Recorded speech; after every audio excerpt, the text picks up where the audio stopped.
numerical quantity using and first of all, I thank organizing committee and the reviewers accepting my paper for this symposium.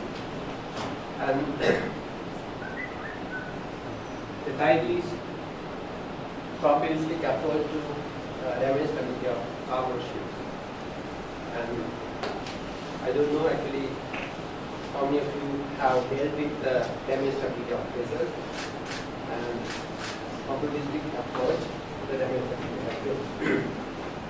Now, before I actually go to the exact content of the paper, I will actually introduce something on this survivability of ship and why we need to have survivability of ship.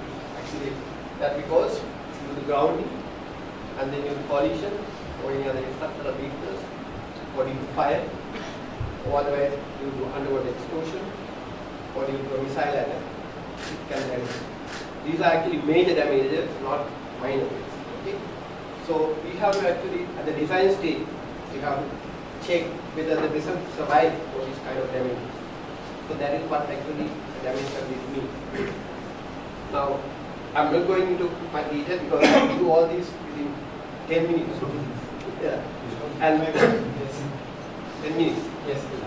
And when it comes to actually survivability, we actually look at the stability of a vessel. Stability you can classify into these areas, that is statical stability, and then dynamical stability. Of course, statical means when the vessel is not moving. And statical stability will further classify into actually intact stability and damaged stability. Intact stability means stability when the vessel is not damaged, when it is in intact condition. But damaged stability means after damaging the vessel, we have to take the stability. So those are the areas. So normally, for theory, we discuss. You all learn this statical, intact, and damaged stability. Now, when a ship to be designed, actually at the preliminary stages of the design, you have to ensure the vessel that you design is survivable or otherwise safe. So there you have to actually prepare to one booklet on intact stability, one booklet on damaged stability. For those, there are standards. And based on the standard, then you have to do the assessment and find out the level of stability. And then you have to ensure that the ship is safe. And then accordingly, you get these booklet prepared, stability booklet. Now, preliminary stability booklet, actually you do at the design stage, and then you finalize once the vessel is completed. After actually vessel completed, you do a test to find out what is the exact weight, what is the exact center of gravity. So based on those data, you can finalize both the damage stability report and the intact stability report.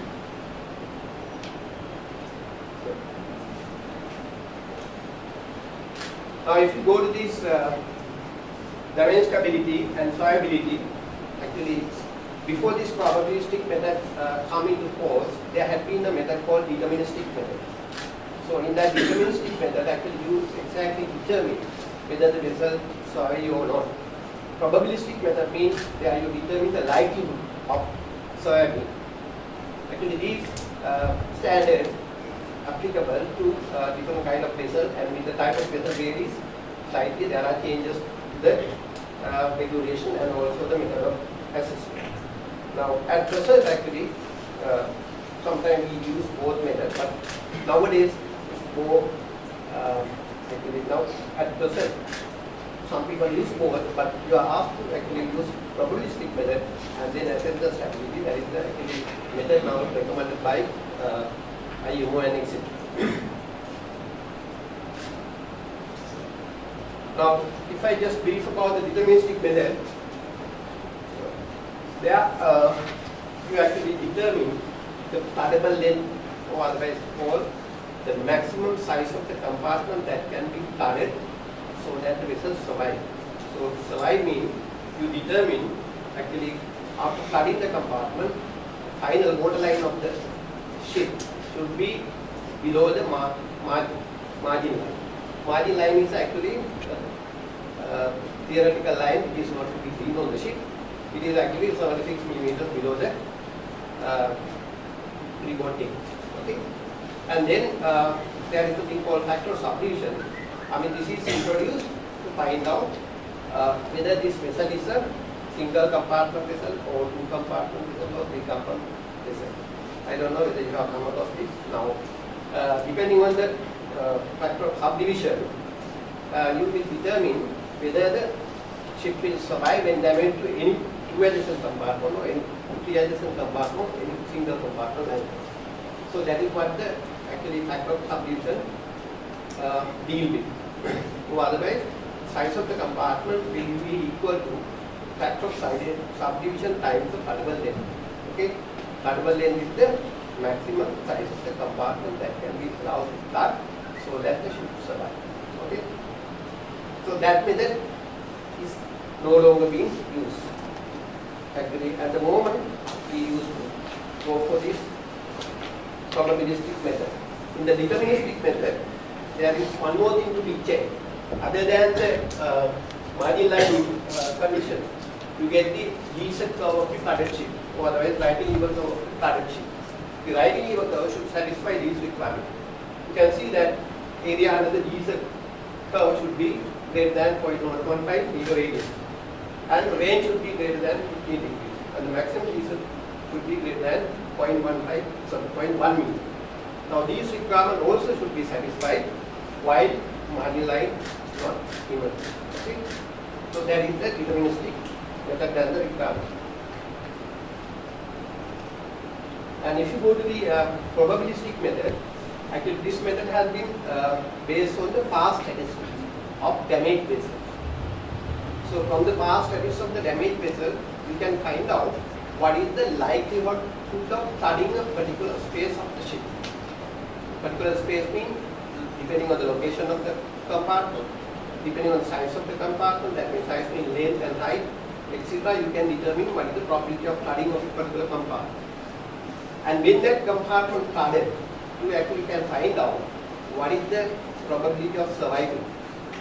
Okay, so that means you allow that to flood and find out what is the rising lever curve of the ship after flooding, and then you can determine what is the probability of survival. So when you actually get this, P factor is called as probability of flooding and S factor is called as probability of survival. You multiply these two together for a one particular case, and likewise you multiply those two together for all possible cases of flooding. So that means you assume that all flooding cases are mutually exclusive. And then you find out the index called attain index of subdivision, which is called capital A. Capital A then will be equal to summation of PISI. That means probability of flooding into probability of survival, and calculated for all possible cases.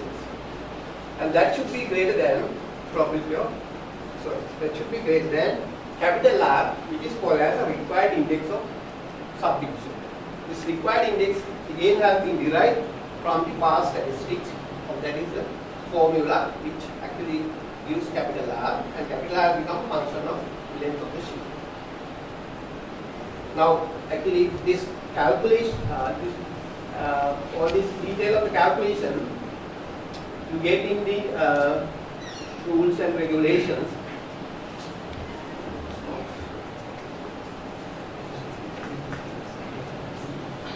Now if I, this was inverted. Now here, I mean,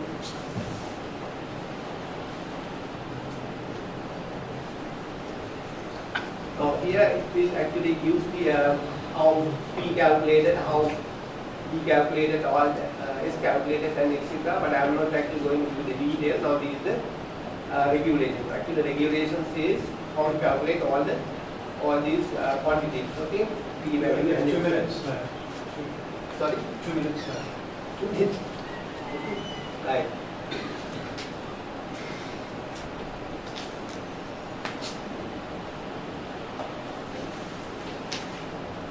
So ultimately you have to actually calculate this A index for full load condition, partial load condition and the light load condition. So the weighted index is taken like this. Capital A equal 0.4 times full load index, 0.4 times partial load index, 0.2 times light load index. And this is the case study that I have done. Actually, this was vessel belonged to Sri Lanka. Actually, this was built before this rule comes.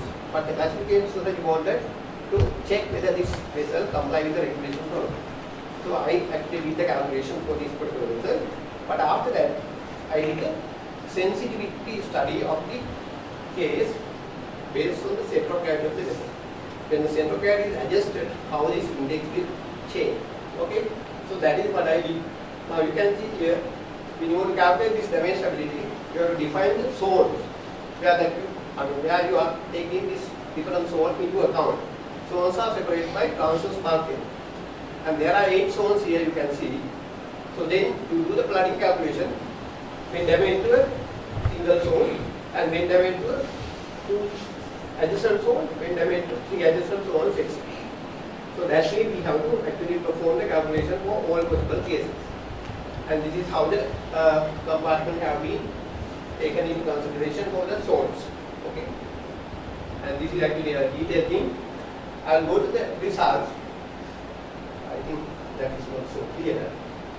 Here you can see that this index variation is being plotted with the center of gravity of the vessel. There is no.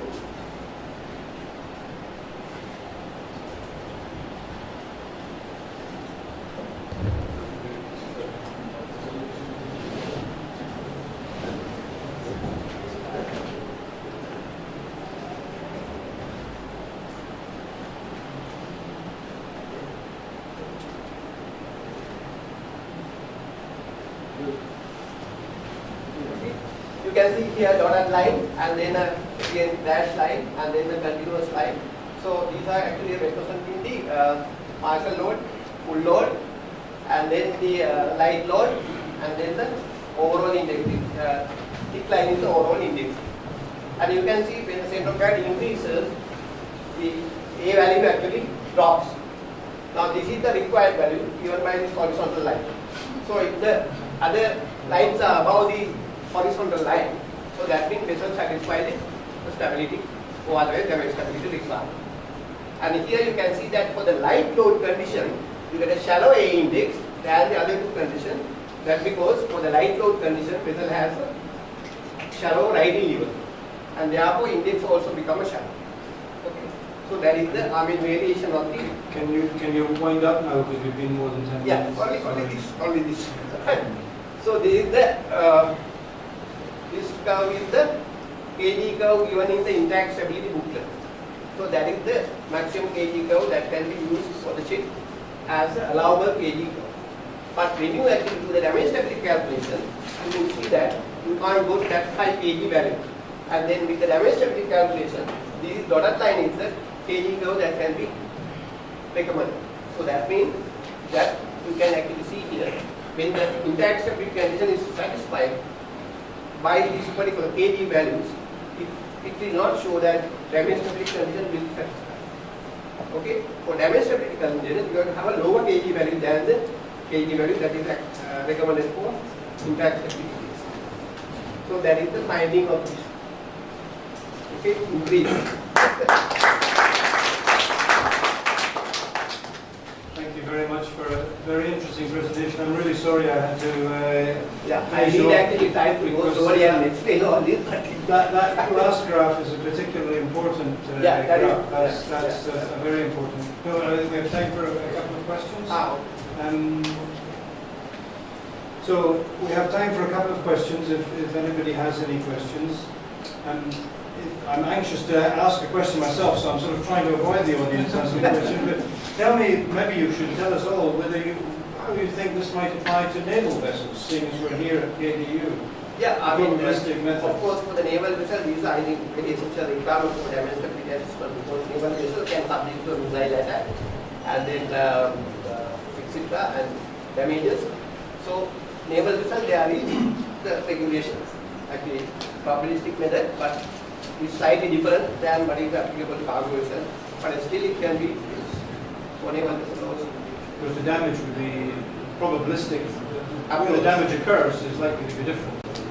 Yeah, but I mean, but you can have the deterministic analysis also. By deterministic way also, you can actually determine the A index, but now it's recommended to go with the probabilistic method because it's more rational than the deterministic method for all vessels. Even for passenger vessels, cargo vessels, originally this was actually introduced for passenger vessels.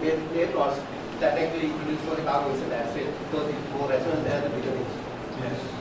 So I'll chat with you about that later because there's some good thoughts. We have time for any question from the audience.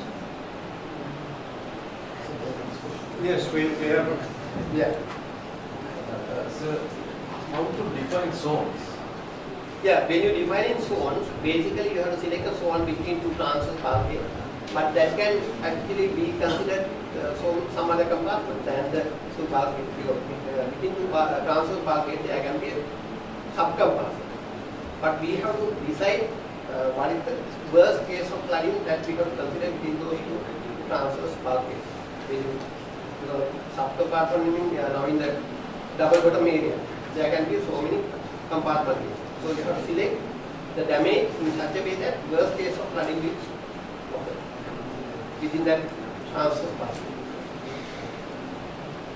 Thanks very much. Thanks very much. It's a very, very interesting subject and very good work you've done. Thank you very much indeed.